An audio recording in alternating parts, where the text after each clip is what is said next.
Geliat perkembangan UMKM di Kabupaten Muara Enim kembali bergairah. Berbagai pelaku usaha kecil bermunculan kembali selepas pandemi agar pelaku UMKM bisa bertahan dan berkembang. Gebiar UMKM digelar di pelataran Gor Pancasila Kabupaten Muara Enim dengan memberikan ruang khusus bagi pelaku UMKM dari 22 kecamatan. Gebiar UMKM ini sendiri digelar untuk memacu dunia usaha kecil dan menengah di Kabupaten Muara Enim.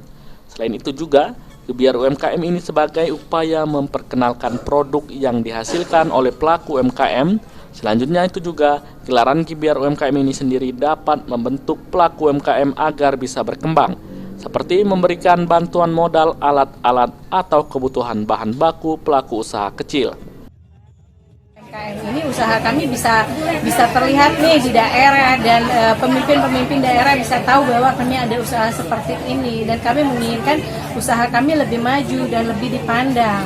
Saya menginginkan pemerintah harus benar-benar memperhatikan UMKM yang memang bekerja, yang memang ada usaha, bukan UMKM yang fiktif. Memang ada nih usahanya, ada tempatnya, ada labelnya, ada yang diproduksi, ada pemasarannya. Benar-benar tepat sasaran. Kami terkendala modal. Selain itu, untuk memeriahkan HUT Kabupaten Muara Enim ke-76, gebiar UMKM juga bentuk Pemkab Muara Enim mensupport para pelaku bisnis kecil dan UMKM. Mardiansah, PAL TV.